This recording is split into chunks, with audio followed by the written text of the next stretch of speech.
Have you ever looked in a mirror and felt like you don't know who you are anymore?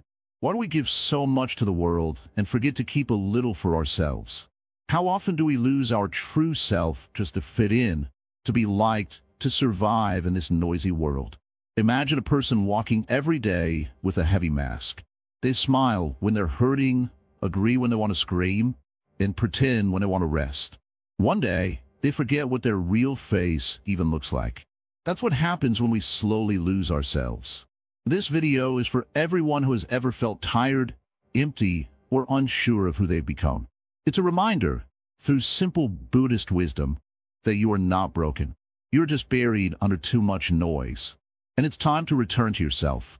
Welcome to Wisdom Woven, where we share powerful insights from Buddhism that guide us back to clarity and peace. There's so many views on this channel, but only 0.2% subscribe.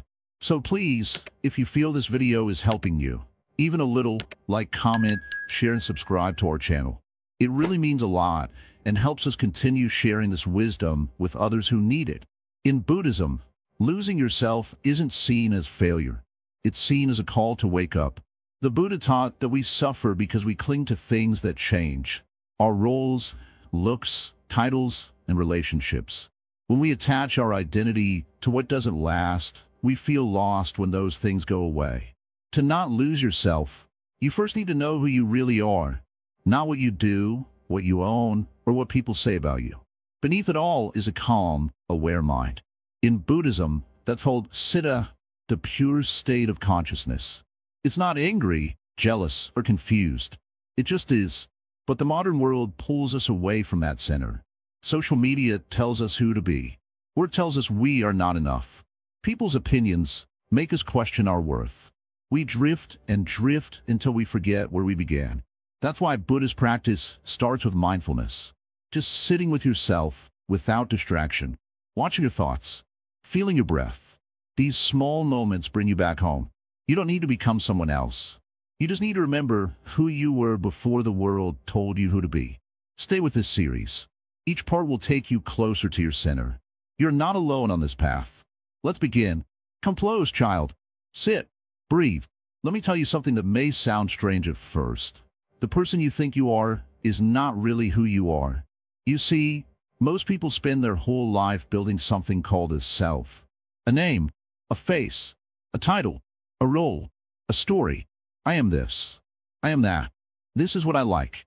This is what I hate. But who told you that this is truly you? From the moment you were born, the world began to shape you. Your parents gave you a name. Society gave you labels. School told you how smart or slow you were. Friends told you what's cool and what's not. Slowly, without realizing it, you began collecting all these ideas and sticking them to yourself. And now, you carry all those labels like a backpack full of heavy stones. But here's a gentle truth from the Buddha. There is no solid, unchanging self. What you call you is just a collection of thoughts, habits, memories, and feelings, all rising and falling like waves on water. You are not the waves. You are the water. The Buddha used a word for this mistaken identity, atta, or ego self. It is an illusion, a trick, not because you don't exist, but because the you cling to is always changing. One moment you're happy. The next, you're angry. One day, confident. The next, full of doubt. So which one is the real you? The Zen way is not to chase for an answer in words. We don't shout, "This is me." We simply look, watch, observe, in silence. And slowly the illusion starts to fade. The ego likes to protect itself. It builds walls. It says, "Don't hurt me." It says, "Respect me." It says, "Look at me." But the more you try to hold on to this me, the more you suffer. Why? Because life keeps changing, and the ego hates change. Let me give you an example. Imagine a man who thinks of himself as strong. That's his identity. Everyone respects him. He lifts heavy things. People call him powerful. But one day he falls sick. He can't lift anymore. People stop praising him. Now he feels broken, lost. But was he really the strength? Or was that just a moment that passed? What if he had seen his strength as just a passing cloud, not the sky? In Buddhism, we speak of an non-self. It's not saying you're nothing. It's saying you're not a fixed thing. You're more like a river, always moving, always becoming. Holding on to the idea of a fixed self is like trying to freeze a river. It cannot be done, and trying will only bring pain. Many people say, but if I don't have a self, who will love, work, or dream? That's a fair question. And here's the answer. The mind still works, the heart still feels, the body still breathes. You still live, but with less suffering. Because now you are flowing with life, not resisting it. The ego always compares. It says, I must be better. I must have more. But the Zen Master knows, comparison is a thief. It steals your peace.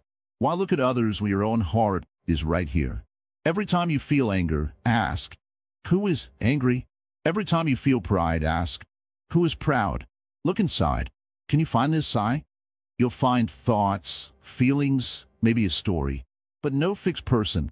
When you see this clearly, ego starts to loosen. You don't react so quickly. You don't take everything personally. Someone insults you? You don't break. Someone praises you? You smile but don't cling to it. You become light like the wind, moving, touching, but not stuck. This is not about destroying the self. It's about seeing through the mask, so you stop being trapped by it. Let me tell you another story. A monk once asked a Zen master, Master, who am I? The master said, who is asking? The monk replied, I am. The master smiled and said, that's your first mistake. You see, the ego wants to be something. But in Zen, we practice being nothing, not in a sad way, but in a free way. When you are no one, you can be everything. When you stop clinging to identity, you can act with full presence, not pride. In daily life, start small. Notice when your mind says, this is me. Then pause. Take a breath. Ask, is this really me or just a passing state? This gap, this little space, will begin to set you free. And freedom is not loud. It is silent. It is the stillness in you that remains when all else falls away. Let's not try to be someone. Let's try to see clearly. Then the one who suffers, who fights, who always wants something, that one slowly begins to disappear. And what remains is peace. The Buddha once said, he who sees the Dhamma sees me.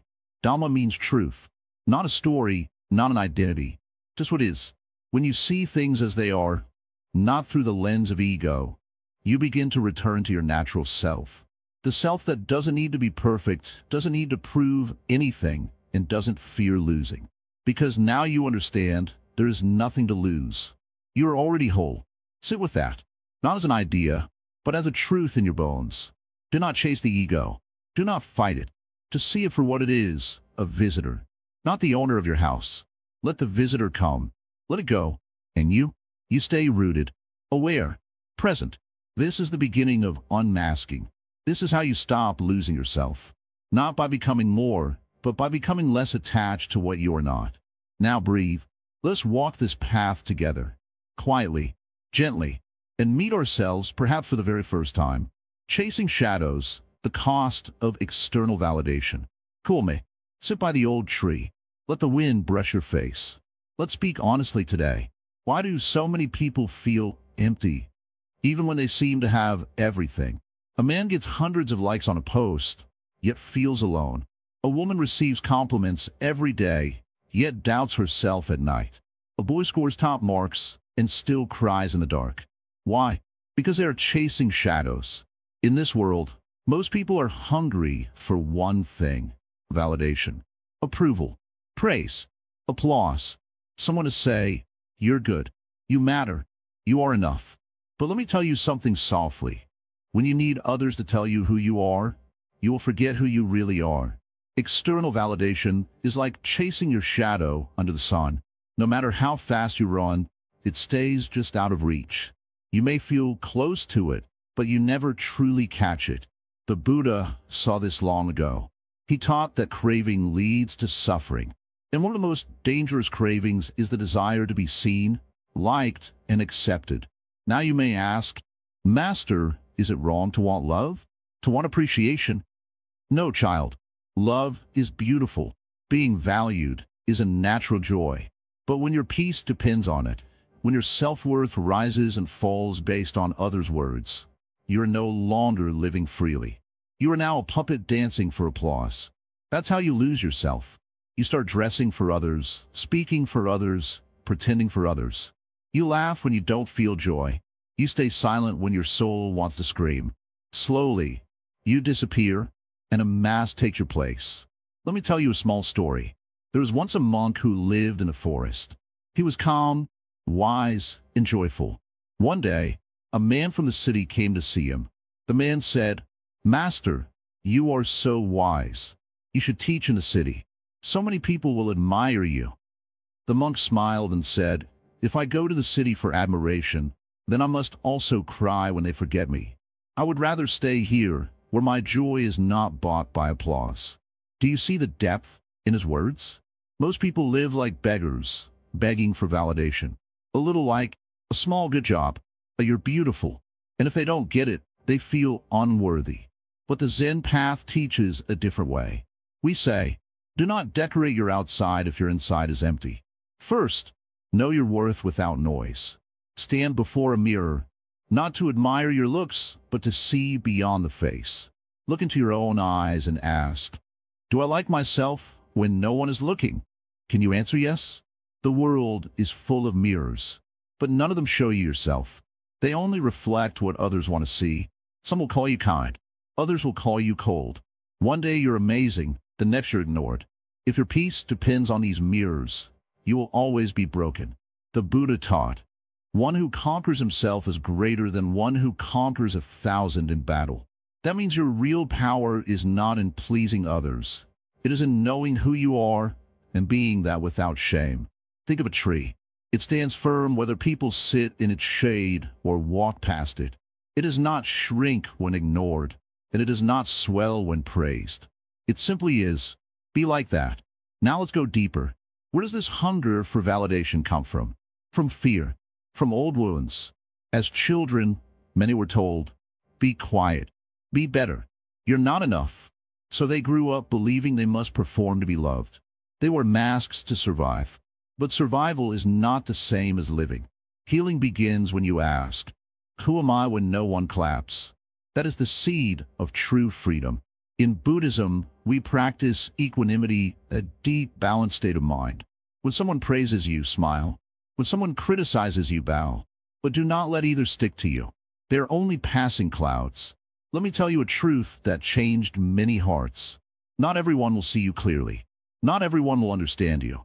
And that's okay. You're not here to meet others' expectations. You're here to meet your own truth. This doesn't mean you become arrogant or rude. No, a true practitioner is humble. But their humility comes from inner peace, not from needing to be liked. Walk into a room and let your peace do the talking. Another story? There was a Zen student who said to his master, I'm afraid to speak my truth. What if they laugh? The master replied, better they laugh at your truth than applaud your lie. Powerful, isn't it? So in daily life, how do we stop chasing validation? Step 1, awareness. Notice when you're doing something just to be liked. Ask, would I still do this if no one noticed?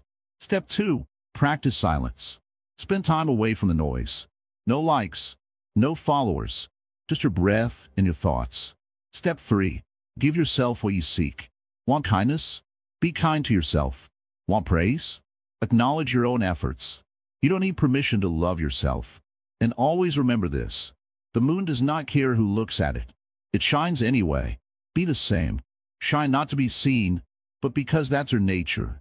You were never made to fit into every box. You were meant to be real, not perfect. So stop running after shadows. Sit. Rest. You are already enough. You don't need a stage. You need stillness. You don't need noise. You need clarity. You don't need more people. You need deeper connection with yourself. Every moment you spend trying to be someone else is a moment stolen from your true self. Return to yourself, gently, lovingly, firmly. And when you do, you'll find something strange. You no longer need their applause, because peace clapped for you silently. And that is the sweetest sound in the world. Now close your eyes, breathe in, let go of needing to be seen. Just be. And in that being, you'll begin to feel whole again. This is how you stop losing yourself. Not by changing for the world, but by returning to the place where you were never lost to begin with. Losing yourself in desires, understanding Tanha. Come close, child. Sit still. Take a deep breath with me. Just once. Slowly. Now let's talk about something that quietly rules over most of our lives. Something so small, yet so powerful, desire. Have you ever wanted something so badly that it made your chest feel tight? Have you ever thought, if I could just get that one thing, I'd be happy? A new phone, a person's attention, a job, a car, a title, approval, love, more money, more success, more. And when you finally got it, how long did the joy stay? A few moments? A few days? Then what happened? Another desire appeared. This is how people lose themselves. They run from one desire to the next, thinking, this next one will complete me. But no matter how much they collect, they still feel something missing inside. That empty space is not from what they lack. It's from forgetting who they are. In Buddhism, this hungry craving is called tanha. It means thirst, but not the thirst for water. The thirst for more, for things, for people, for feelings, for situations to be exactly how we want them to be. Tanha is sneaky. It hides behind our smiles. It whispers, if only you had this, everything would be okay. But no matter how much you feed it, it stays thirsty, like pouring salt water into your mouth. The more you drink, the thirstier you become. Let me tell you a story. A young man came to a Zen Master. He said, Master, I've worked so hard. I finally got the house, the car, the job. But why do I still feel restless? The Master pointed to a dog chasing its tail and said, he thinks he'll catch peace at the end of that tail. But what he doesn't know is the tail is already part of him. The young man blinked. The Master smiled. Peace is not at the end of your next goal. It's already within you, but your chasing makes you blind. Tanha makes you believe you're incomplete. That happiness is always over there, not here. And the more you chase desires, the more you lose your center. You start doing things not because they bring peace, but because they bring pleasure. But peace and pleasure are not the same. Pleasure is loud, fast, and short-lived. Peace is quiet, slow, and lasting. The Buddha saw this deeply. He said, desire is the root of suffering. Not desire for food or shelter. Those are natural. But the desire that burns in your chest and says, I must have this or I'm nothing. That's the dangerous one. Now you may ask, Master, should I give up everything? Should I not want anything? No, child. Buddhism is not about rejecting life. It's about living without being tied up inside. There's a difference between using things and being used by them. Let me explain. If you use a phone to call your loved one, that's fine. But if you need 100 likes on your photo to feel valuable, you're not using the phone. The phone is using you. If you work to feed your family, that's beautiful. But if you work to beat someone else, to prove your worth, to feel superior, then you're trapped by tanha. And the saddest part? This desire never ends. Because no matter how much you feed it, it always asks for more. It's like feeding fire with wood. It only grows stronger. So how do we stop losing ourselves in this burning craving? The first step is awareness. Watch your own mind. Notice when it says, I'll only be happy if I get this. Stop. Question it. Ask, is that true? Or is it just a trick? The second step is contentment. The Buddha called it santuthi. It means being okay with what you have, even while you gently improve. It doesn't mean laziness. It means peace while walking the path. The third step is letting go. Not pushing things away with force, but loosening your grip gently. If something comes, you welcome it. If it goes, you bow and let it pass. This is freedom. Let me tell you about a monk who had only one robe and one bowl. Someone asked him, aren't you poor? He smiled and said, I am rich in freedom. Nothing owns me. Do you see the beauty? Many people live in big houses with golden cages. They cannot sleep in peace because their mind is chained to desires. They wear nice clothes, but carry heavy hearts. And then they wonder, why do I feel lost? Because when you serve your cravings, you become their slave. But when you serve your heart, you become free. Now listen closely. You are not bad because you desire. We all do. The Buddha did too. But the path is to notice the desire without being pulled by it. In Zen, we say, let the wave rise, but don't surf it blindly. Watch the desire come. Acknowledge it. Smile at it. Then ask, is this helping me return to myself or pulling me away? If it's pulling you away, bow to it and let it go. Desire is like a visitor at your door. It knocks. You open. But you don't have to invite it to stay forever. You choose who lives in your house. If your heart is always full of desire, there's no space for peace to sit. So make room. Clean the dust. Let go of what no longer serves you. And then, slowly, you will feel lighter, calmer, clearer. Not because you got more things, but because you remembered you were never lacking. You are already enough. You don't need to chase more to be worthy. You don't need to collect applause to feel alive. You don't need to run after every desire. Sit, breathe, be still. Your truest self does not shout, I want. It whispers, I am. This whisper has been waiting for you beneath all you're chasing. Listen to it. Let it guide you home. And in that silent space, free of craving, you will discover something you lost long ago. Yourself. And this time, you won't need anything extra to feel whole. This is how you stop losing yourself. Not by running faster, but by stopping where you are and seeing clearly. So now, as we sit under the sky together, I ask you, what are you really thirsty for? And is your thirst leading you back to yourself or away? The answer is inside you. Let it rise, and then gently let go. The mirror of mindfulness, seeing yourself clearly. Cool me. Sit beside me. Close your eyes, just for a moment. Breathe in gently. Breathe out slowly. Now open your eyes, not just the ones on your face, but the ones in your heart. Let's talk about something very important today. Something many people hear about, but few truly understand. Mindfulness. It's not a big word. It's not difficult. It's very simple. And yet, it holds the power to help you find yourself again, if you're willing to look. You see, in this noisy world, people forget to look inward. They look at their phones, they look at others, they look at screens. But how many look into the mirror of their own heart? Most people don't. And so, they lose themselves. Mindfulness is like a mirror. It shows you what is really happening inside. Not what you think is happening. Not what you want to be happening. Just what is. And when you see clearly, you stop chasing, you stop pretending, and slowly, you stop suffering. The Buddha spoke of mindfulness as the first step on the Noble Eightfold Path. He called it sati. It means awareness. Not just noticing things, but being fully present with them, without judging, without running away. Let me explain it with a simple example. Have you ever eaten something while watching TV? You finished the food, but you barely tasted it. Why? Because your mind was not there. It was elsewhere. That's what happens in most lives. People are there, but their minds are not. They walk, but they don't feel the ground. They talk, but don't listen. They look, but don't see. When a mind is not here, it's usually in two places, regret or worry. It thinks about the past, or it fears the future. But life only happens in one place, now. Mindfulness is the art of coming back to now. It is the practice of returning to yourself. Not to your story, not to your titles, not to your goals, but to your breath, your thoughts, your feelings, just as they are. This is how you begin to stop losing yourself. You sit quietly. You watch your breath. You feel the rise and fall of your chest. You don't try to change anything. You just notice.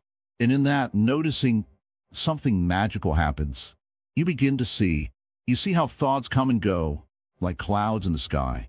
You see how feelings rise, stay for a while, then fade. You begin to understand that you're not your anger, not your fear, not your sadness. These are visitors. You are the home. This simple shift, seeing yourself as the space in which things arise, changes everything. You stop being controlled by your thoughts. You stop reacting so fast. You stop identifying with every emotion.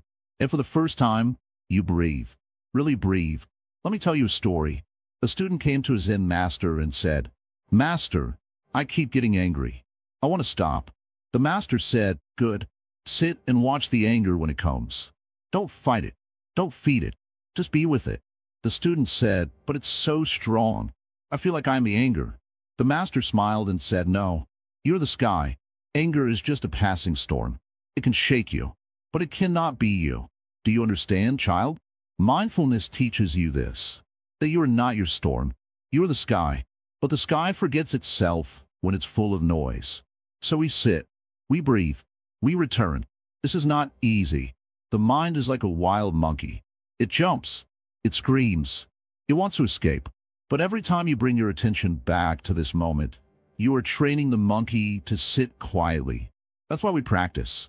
Just like brushing your teeth every day keeps your mouth clean, mindfulness keeps your mind clear. And when the mind is clear, you can see yourself clearly. You see when you're lying to yourself. You see when you're trying to please others too much. You see when fear is speaking instead of truth. Without mindfulness, you're lost in the fog. With mindfulness, you find the path again. Now you may ask, Master, how do I begin? You don't need candles. You don't need music. You don't need to go to a mountain. Just sit. Close your eyes. Focus on your breath. In and out. When your mind wanders, bring it back. Gently. No punishment. No guilt. Do this every day, even for 5 minutes. Slowly, your awareness will grow. You'll begin to notice things. How you speak. How you react. How you carry stress in your shoulders. How you avoid certain feelings. This noticing is not weakness, it's wisdom. And with wisdom comes power.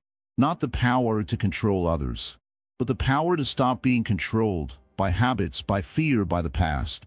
The Buddha once said, mindfulness is the path to the deathless.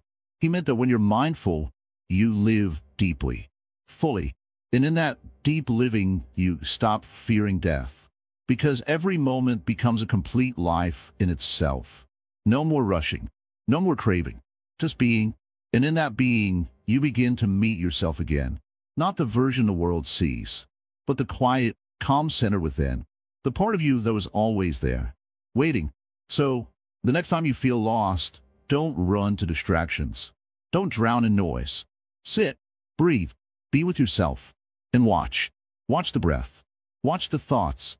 Watch the rising and falling of life inside you. This is mindfulness. This is the mirror. And in that mirror, you will see something precious. Your true self. Not perfect, but present. Not always happy, but awake. Not always calm, but real. And that, my child, is enough. Mindfulness is not just a tool. It is a way of walking through the world with your eyes open and your heart soft. It is the end of losing yourself in the noise and the beginning of hearing your own voice again. Let this voice guide you. Let it become your companion. And when the world pulls you in all directions, return to the breath. Return to now. Return to you. This is the path. Step by step, breath by breath. And with each step, you come home. To the only place you've ever truly belonged. Right here, right now, inside your own quiet, watching heart. The silent struggle, when you become what you fear. Cool me. Sit by the window. Let's not speak yet. Just listen. Do you hear that? The sound of silence. Sometimes silence says more than words. In silence, we can feel what we've been avoiding. In silence, the truth speaks, softly but clearly. Now, let me ask you something. Have you ever felt that you're slowly becoming something you never wanted to be? You say, I don't want to be like them. I'll never act that way. I'll stay kind, calm, peaceful. But one day, you look in the mirror, and the person staring back feels like a stranger. You're tired. You're angry. You react quickly. You chase things you never cared about before. You're becoming what you once feared. How did this happen? Let me tell you, child. It doesn't happen suddenly. It happens silently. Step by step. Bit by bit. This is what we call the silent struggle. It's when you try so hard to be strong, to be accepted, to be successful, that you lose the very things that made you you. You wear masks. You play roles. You say yes when you want to say no. You smile when your heart is breaking. And with each little lie, each small compromise, your true self takes one step backward. Until one day, you forget what your real voice sounds like. This is not your fault. The world is loud. It teaches us to survive, not to feel. It rewards noise, not silence. But let me tell you something beautiful the Buddha taught. He said that even a small candle can light up a great darkness. Even if you've drifted far from yourself, even if you've built walls around your heart, one small moment of truth can begin to melt it all. You see, When we fear something deeply, we give it power. If you fear rejection, you may start doing everything just to be accepted. Slowly, you stop speaking your truth. You try to please everyone. And without knowing, you become a person you don't recognize. Someone always smiling outside, but crying inside. If you fear failure, you may begin chasing perfection. You overwork, overthink, overcontrol. And in the process, you lose your joy, your creativity, your peace. If you fear being weak, you may build walls, act tough, never ask for help. But inside, you feel lonely, heavy, cold. And all of this, it's not strength. It's fear wearing a mask. Fear makes you forget your softness. It makes you forget your real nature. But Zen reminds us, your true self is not afraid. It is open. It is calm. It is like a clear lake, deep and still. When you become what you fear, it's not because you are bad. It's because you didn't know how to sit with fear. You try to run from it, hide it, fight it. But whatever you fight too hard, you start to resemble. That's why we don't fight fear here. We sit with it. Let me tell you a story. There was once a young warrior who was told he must defeat the demon of fear. He practiced for years. He grew strong. And one day, he entered the cave where fear lived. But when he saw the demon, he was shocked. It looked just like him. Same face, same eyes, just darker. He raised his sword to fight, but something stopped him. Instead, he sat down in front of the demon and said, "I will not fight you, but I will not follow you either. I will just sit with you." The demon roared, screamed, cried, and then disappeared. Because fear has no real power when you stop feeding it. Mindfulness teaches us to face our inner shadows, not to push them away, but to see them clearly. When you're angry, don't say, "I'm not angry." Say, "I see my anger." When you're jealous, don't say, "I'm better than this." Say, "Jealousy is here." When you're afraid, say, "Fear is present. I see it." And then breathe. Watch it. Feel it. And soon, you'll see it's just a passing cloud. You're not the fear. You're the sky in which it moves. Most people, when they are hurt, they hurt others. When they are afraid, they make others afraid. When they're lost, they confuse others. But Zen asks us to break the chain. If you are hurt by anger, don't become angry. If you were ignored, don't ignore yourself. If you are made to feel small, don't shrink for others. Be the one who returns to the center. And how do we return? We stop running.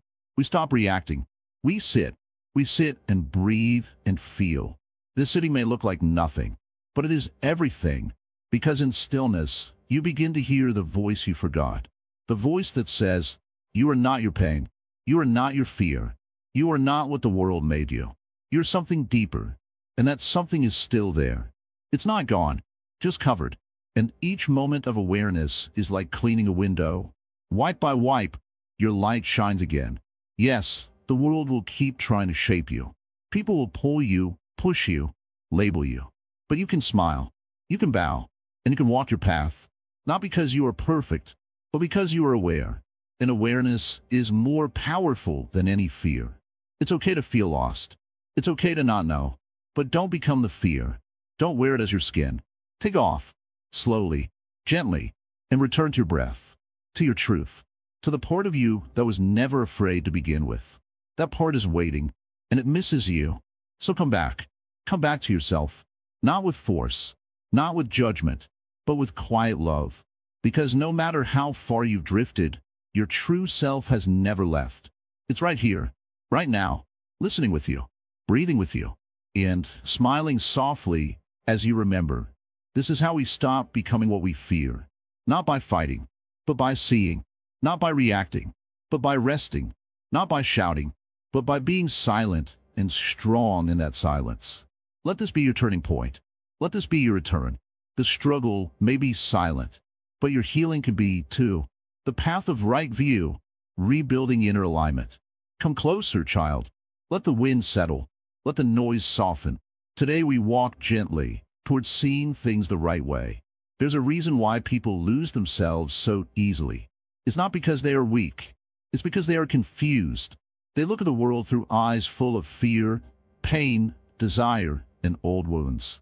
And when the view is unclear, the path becomes crooked. That is why the Buddha began his noble path with right view. It is the first step on the Eightfold Path, the foundation of everything else. If your view is wrong, your thoughts, speech, and actions will follow that wrong view. But if your view is right, everything else begins to align again. So let me ask you, how do you see your life? Do you believe life is a punishment? Do you think people are always out to get you? Do you carry the belief that you are not enough? If yes, then even your good actions will be filled with tension. Even your kindness will be a tool to gain approval. Even your success will feel empty. But if you begin to see things as they really are, not as your fear paints them, you start to return to yourself. Right view means to see clearly, to understand the truth about life, about yourself, about the world. And the truth is not something far away. It is right here, always present. Let me share something simple but deep. Everything changes. Nothing stays the same. This is one of the first truths in right view. In Buddhism, we call it anicca, impermanence. Your body changes. Your moods change. The seasons change. People come and go. Situations rise and fall. And yet, people suffer because they want things to stay the same. They want love to stay, health to stay, youth to stay. But how can you hold on to something that's always moving? It's like trying to trap the wind in your hands. When you understand impermanence deeply, you stop clinging. You love fully but without fear. You enjoy moments but don't try to freeze them. And this gives you peace. Next, right view teaches us about dukkha, suffering or dissatisfaction. Not to make you sad, but to help you wake up. Life has suffering. Everyone suffers. But suffering doesn't mean you are broken. It means you are alive. If you expect life to always be perfect, you'll suffer more. But if you understand that pain is part of life, you suffer less. The difference is in the view. Let me tell you a story. A man is walking through a forest. A thorn pricks his foot. He screams, "Why me? Life is unfair." He limps for hours, full of anger. Another man walks the same path. A thorn pricks his foot. He stops, removes it, says, this is part of walking in nature, and continues peacefully. Same pain, different view. Now, think about your own pain. Do you carry it with anger, or do you see it with wisdom? Right view helps us shift from blame to understanding, from reaction to reflection. Another truth in right view is anatta, non-self. We've talked about this before. You're not a fixed identity. You are not your job, your name, your mistakes. You are a flowing process, a changing river. If you believe you're only what others see, then when their view changes, your peace is lost. But if you see yourself as a living, breathing, evolving being, then you allow yourself to grow, to let go, and to forgive. When your view becomes clear, your path becomes light. Let's speak of fear. Many people act from fear without knowing it. They stay in relationships because they fear loneliness. They stay in jobs because they fear failure. They lie to themselves because they fear the truth. Right view asks, what am I seeing here? And is it true? Sometimes you'll find that your fear is just an old belief, not a fact. Like a child who fears the dark, not knowing the room is safe. The Buddha didn't say, believe me blindly. He said, see for yourself.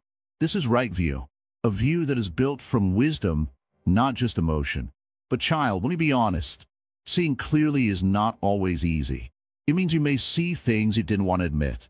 You may realize that some people never really loved you, that some dreams no longer fit, that some parts of your identity were built on pain.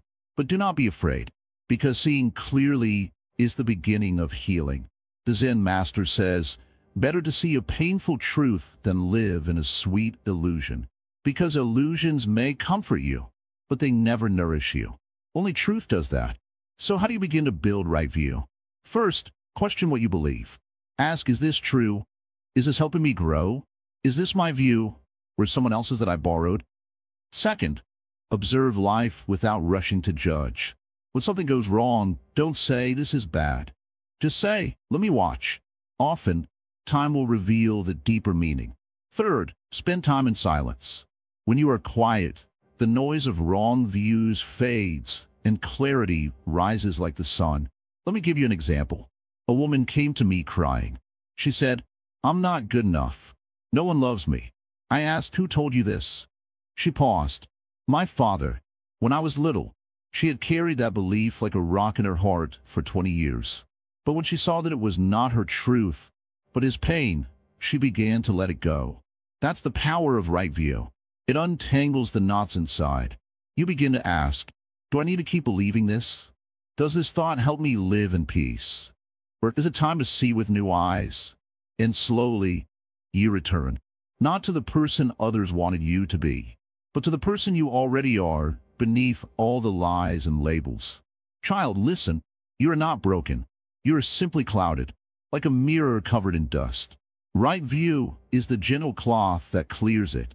It doesn't give you a new self. It shows you the self that was always there. And when you live with right view, you stop chasing perfection. You stop fearing failure.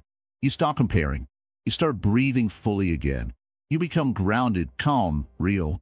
Not because life is perfect, but because you see it as it is and make peace with it.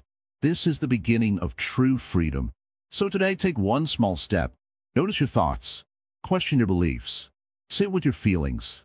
And ask, is this view helping me come home to myself? If not, let it go. You don't need to carry every idea that enters your mind. Choose the ones that lead you to peace. And if you ever feel lost again, remember this. Sometimes all you need is a small shift in vision to find the path beneath your feet again. See clearly, walk gently, and trust you are never too far from home. The weight of expectations, freeing yourself from the burden. Come, sit with me under this quiet sky. Let the breeze carry away your worries for a moment. Let us speak today about something many carry without knowing, a heavy, invisible burden called expectations. These are not the stones you can see, but the ones you carry inside your heart and mind. Tell me, child, have you ever felt crushed under the weight of what others want from you? Have you ever tried to be someone you're not because you feared disappointing those you love? Have you ever wished you could scream, "Please, just let me be myself," but the words caught in your throat? This burden is common, so common that almost every soul you meet carries it in silence. Expectations can come from family, friends, society, even from yourself. They whisper, you must be this, you must do that, you must succeed here or fail there. But listen carefully. When you live by others' expectations, you begin to lose your own voice. You forget your dreams. You forget your limits. You forget your true self. Like a river forced to flow in a narrow canal, you lose your natural course and begin to feel trapped. The Buddha taught us about attachment and craving. But one form of attachment is to the idea of who we should be. These ideas become chains. Let me share a story.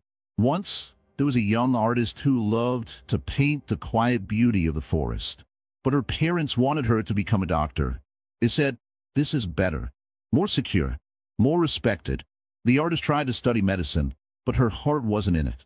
She felt lost, empty. One day, she picked up her brush again and cried as the colors flowed. She had been living for others, forgetting herself. When she chose to follow her own path, she found peace. But this choice was not easy. She faced criticism, doubt, and fear. Yet her soul was free. This story is not unusual. Many people live small lives, trying to fit big expectations.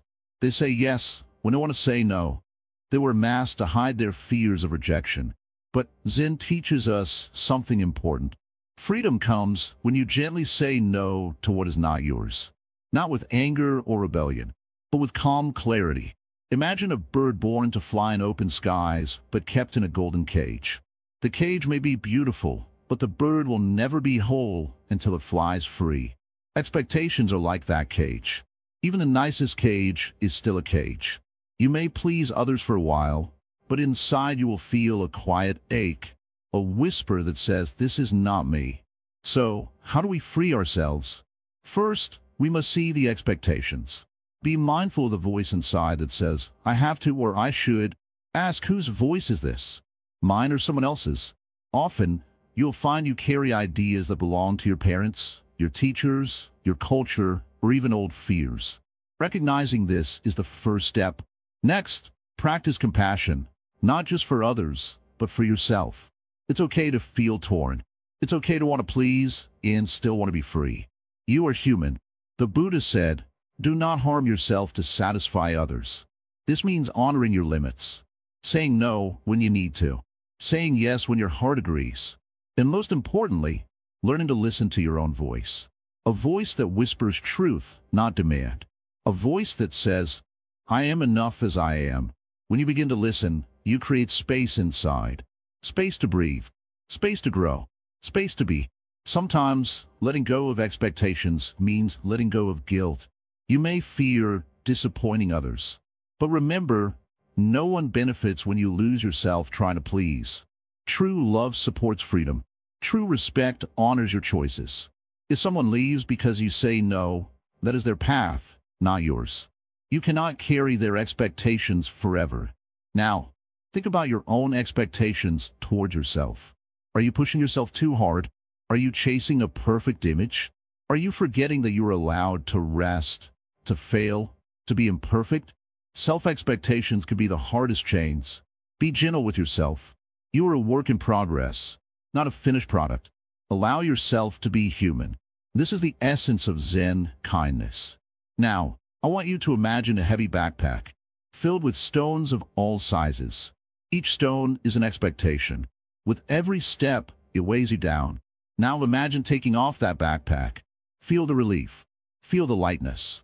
You can walk faster, breathe easier, smile more. That is what freedom feels like.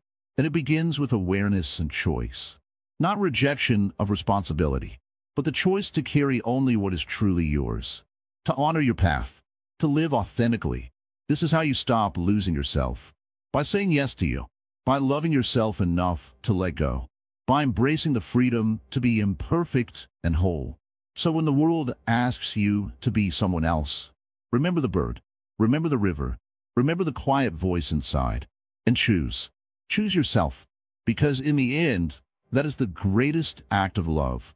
The love that frees. The love that heals. The love that returns you home. And that, child, is where you will never be lost again.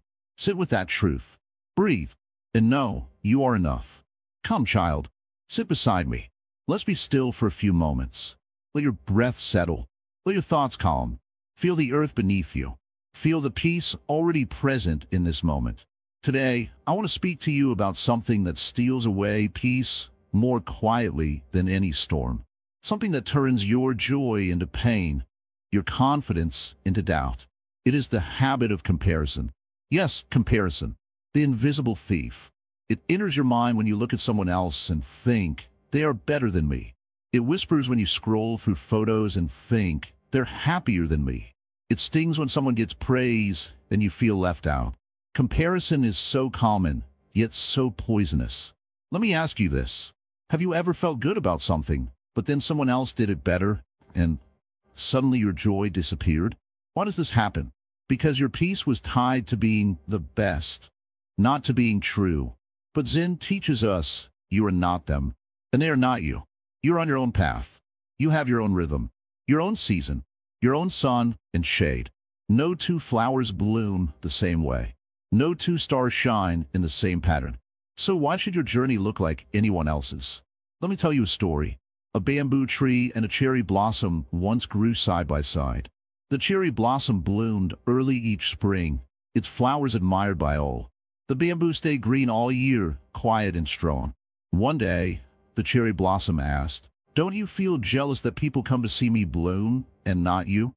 The bamboo smiled and said, "Your beauty is in your flowers. Mine is in my strength. We were never meant to be the same. This is the wisdom you must hold. You are never meant to be like anyone else. Comparison blinds you to your own gifts. You keep looking at their light and forget your own. But child, listen. Just because someone else shines does not mean you are dim. The sky has many stars, each one needed, each one sacred. Yet still comparison creeps in. Why? Because the mind is trained by the world to measure, to rank, to label, to compete. It starts young. Grades, games, looks, likes, follows. And slowly we begin to think, if I'm not ahead, I'm behind. But Zen says there is no race. The moment you compare, you step off your path and enter someone else's. And there, you will always feel like you're lacking. Even if you win, you lose. Because you lose yourself. You may say, "But Master, how do I stop comparing?" It just happens. Yes, it does. But comparison is a habit, not a truth. It comes from forgetfulness. When you forget who you are, you try to become someone else.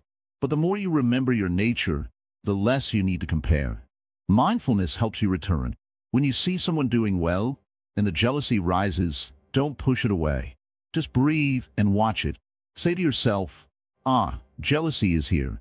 And gently return to your breath. This is not weakness. This is awareness. Each time you notice comparison, you weaken its grip. Let me share another story. A student once asked me, "Master, why does he learn faster than me? Why is she always calm while I struggle?" I smiled and said, "If you plant a rose and a mango tree, which one grows faster?" He said, "The rose." I asked, "Does that mean the mango tree is less worthy?" He paused. "No, it just needs more time." "Exactly," I said. "So do you. Your journey will take the time it needs. Do not rush it by staring at someone else's lane. Their pace is not your pace. Their gifts are not your gifts. You may not be good at what they are, but they are not good at what you are. And that is okay. You are not meant to be everything. You are meant to be yourself fully. Sometimes people feel sad because their life doesn't look as good as others. But remember, what looks good is not always what feels good. A photo can hide pain. A smile can hide struggle. Do not compare your behind the scenes to someone else's highlight reel. You do not know their battles. You do not know the cost of their shine. Walk your path, step by step, even if it's slow, even if it's silent, even if no one claps for you. Walk it. That is courage. That is freedom. You may ask, "Master, how do I know who I really am if I don't look at others?" You look within. You ask, "What brings me peace? What makes my heart soft? What do I do even when no one is watching?" These are your clues. They point you back to your truth. And when you walk in your truth, the world may still compare you, but you won't. Because you'll know you are not running their race. You're dancing your own dance. Now let's practice a small meditation together. Close your eyes, breathe in, and as you breathe out, say in your heart, "I am enough." Again, I am enough. Not perfect, not complete, but enough. Comparison will visit again, but you don't need to welcome it in. When it knocks, bow to it, then return to your breath, to your truth, to your path, and trust that your light is needed in this world, just as it is. No naude, no vraite, just real. That is all you ever need to be. Child, you do not bloom by outshining others. You bloom by turning toward the sun within. So let others bloom in their own way. And you bloom in yours. Softly, quietly, truly. And in that blooming, you will never lose yourself again. Cool me. Sit here beside me. Today we will not talk loudly. We will whisper. Because today we speak of something very quiet, but very sharp. Something that lives not outside you, but inside. Let us speak of the inner critic. The voice in your own mind that never seems satisfied. You know the one I mean, don't you? It says, "You're not good enough. You should have done better. You always mess things up.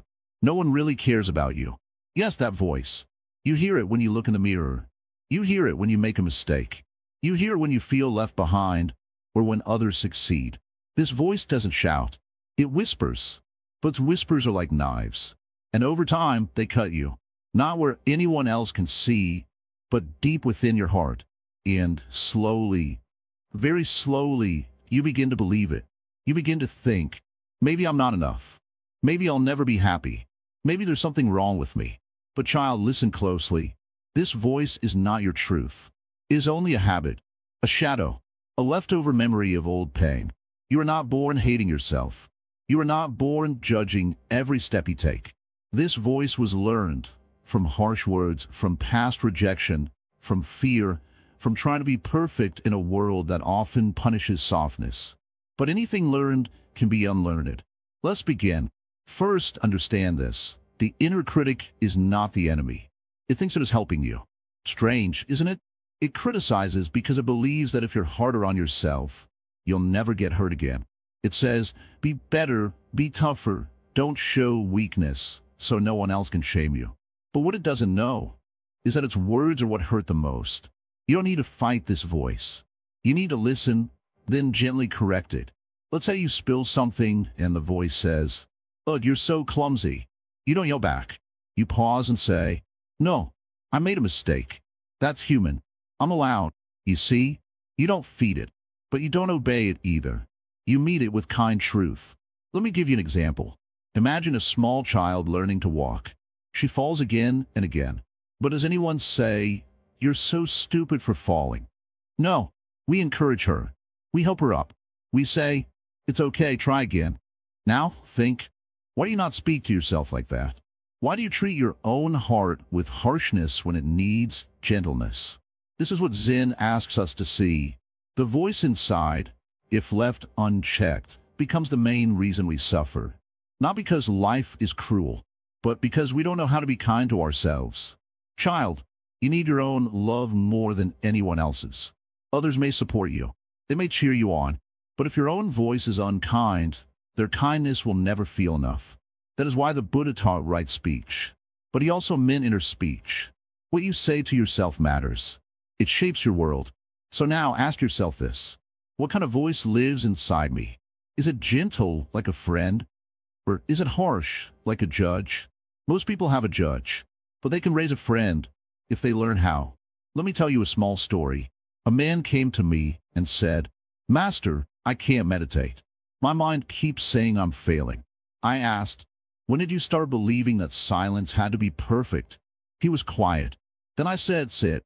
And the next time your mind says you're failing, just smile and say, 'Thank you, but I choose peace.'" He did this for a week. When he returned, he was glowing. "My critic still speaks," he said, "but now I don't believe it. I just let it pass."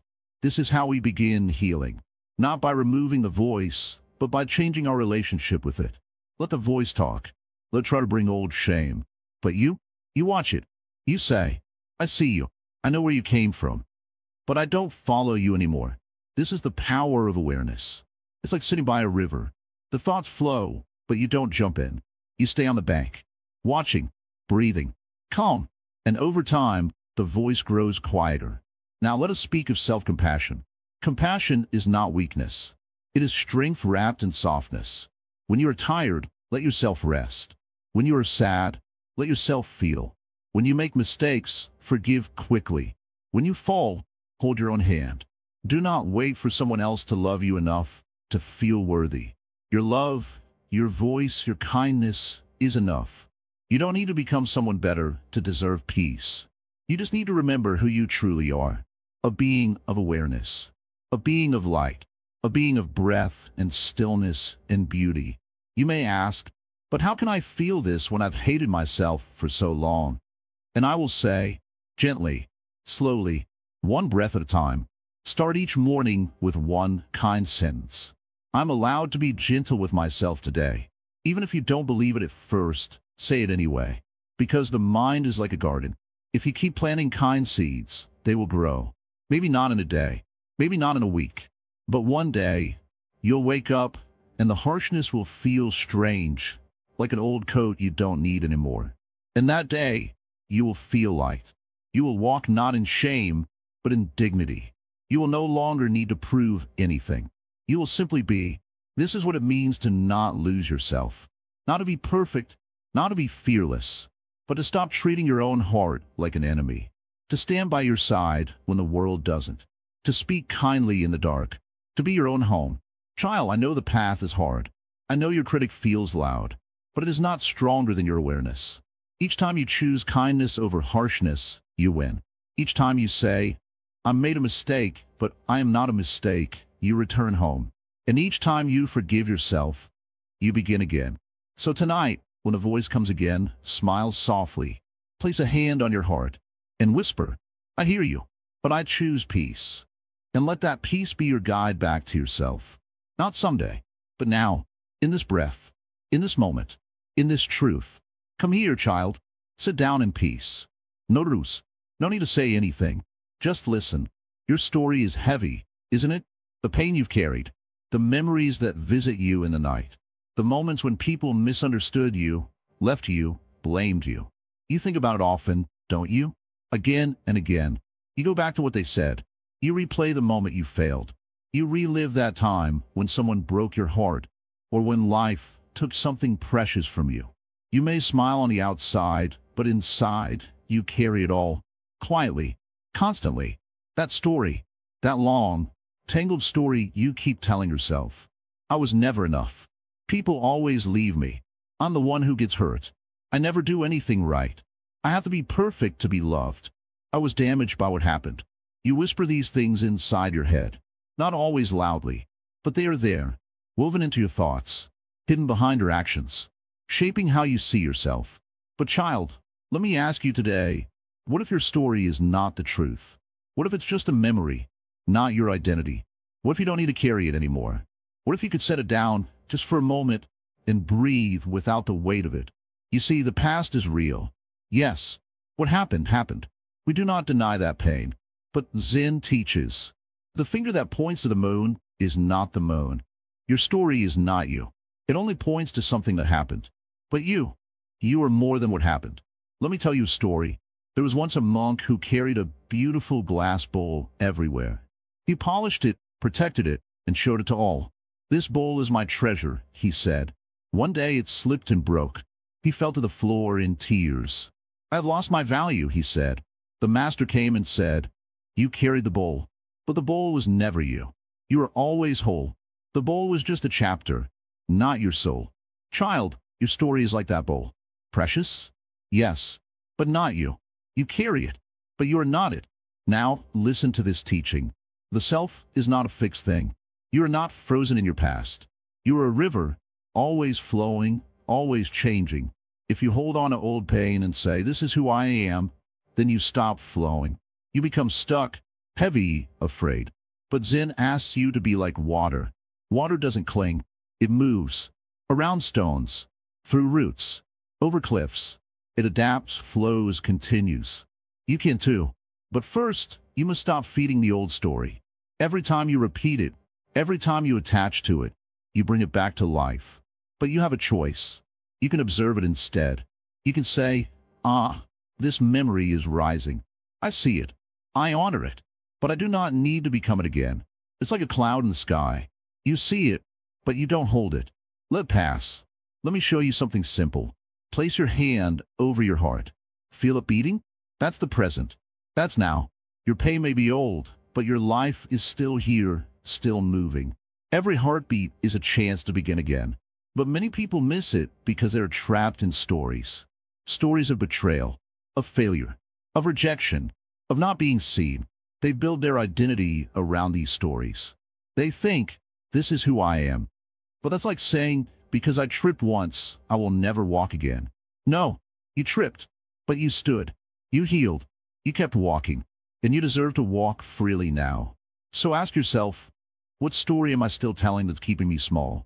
Is it the story of being unloved, of being abandoned, of being unworthy? And then gently ask, do I still want to carry this story into tomorrow? You may feel afraid to let it go. I understand. Sometimes we hold on to pain because it's familiar. It becomes our comfort zone. We fear that without the story, we will feel empty. But child, listen. Letting go of the story doesn't make your pain disappear. It just allows something new to grow. It creates space for joy, for calm, for surprise, for lightness. But you must be brave enough to release the grip. Not all at once. Slowly, with love. You might start by saying, that was part of my past, but it is not who I am now. Or, yes, I was hurt, but I am healing. You do not need to erase what happened, to stop bowing to it. Bow to yourself instead, to the you who survived, the you who endured, the you who still has a kind heart. Let me tell you something rare and true. Every person you admire has suffered, but they did not let the pain become their whole name. They allowed the wound to teach them, not define them. You can do this too. You are not broken. You are becoming. You are not weak. You are soft in a world that taught you hardness. You are not lost. You are returning. Every time you breathe with awareness, you step out of the story. Every time you sit in silence and simply be, you return to your nature. And that nature is peaceful, present, Buddha. You do not need a better past. You need a quieter mind, a softer heart, and a present moment that welcomes you home. Let's do that now. Close your eyes, breathe in slowly, and as you breathe out, imagine the old story floating away like a feather in the wind. Say quietly inside, I am not my pain. I am not my past. I am here. I am whole. Again, I am here. I am whole. Now just sit and feel that truth. Let the story rest. You can pick it up again if you want, but maybe you won't. Maybe this time you'll walk forward, light as air, no longer held down, but lifted by the gentle power of your own becoming. That, child, is how you return to yourself. That, child, is how you remember. You are more than what happened to you. You are here. You are healing, and you are free, coming home to yourself, a final return to inner peace. Come, child, sit close. Today we walk the last steps of this journey together, not to an end, but to a return. A return to something you never really lost. A return to yourself. You have walked through many lessons. You have heard of pain, of healing, of fear, and of peace. You have sat with me as we spoke of expectations, of comparison, of voices inside you that are not kind. And now here we are, quiet, simple still. Let me say it clearly so your heart hears it. You never truly lost yourself. You just forgot. You became distracted. You started listening to the noise outside and inside. The noise of what you should be, of what you must become, of what you lack. But your true self, your deep self, it has always been here, waiting like a calm lake beneath all the waves. Let us remember together one last time. Take a deep breath. Now let it go, and feel yourself arrive. Right here. Child, you are not your past. You are not your mistakes. You are not your titles, your appearance, or what others say about you. You are something deeper. You are awareness. You are presence. You are that still space that watches everything come and go. Your thoughts, they come and go. Your emotions, they rise and fall. Even your identity, your opinions, they shift like seasons. But beneath it all, there's something steady, something quiet and sacred. That is you. The Zen way is not to become something else. It is to return to this simple truth. You don't have to chase yourself. You don't have to fix yourself like you are broken. You just have to remember to sit still, to listen, to come home. And when you do, child, something beautiful happens. You no longer need to pretend. You no longer need to compete. You no longer need to impress anyone, because you are already enough. The Buddha once said, you, yourself, as much as anyone in the universe, deserve your love and affection. Do you believe that? Even now, as you sit here, can you offer yourself that love? Try. Place your hand on your heart and whisper, slowly, I am here. I am whole. Again, I am here. I am whole. Let's sink into your bones, into the spaces where shame once lived. You're not here to be perfect. You're here to be real, to breathe, to feel, to wake up, to live. Let go of the masks. Let go of the pressure. Let go of the idea that you must be more than what you already are. And now, let me speak of peace. Peace is not something you find far away. It's not in the next relationship, or the next success, or the next version of you. Peace is what remains when you stop resisting the moment, when you stop fighting yourself, when you stop running and start resting in yourself, in this breath, in this step, in this silence. Even now, as you sit, peace is already here. Not because your life is perfect, but because you have stopped trying to be someone else. And now, let me remind you one more time of everything you've heard in this journey. You do not have to meet everyone's expectations. You are not meant to compare your life to others. You can speak kindly to yourself. You are more than your past. You are allowed to rest. You are allowed to say no. You are allowed to cry and to laugh. You are allowed to begin again every single day. There is no finish line to becoming yourself. There is only this moment and your courage to be honest in it. You have walked far. You have opened your heart. And now, it is time to rest.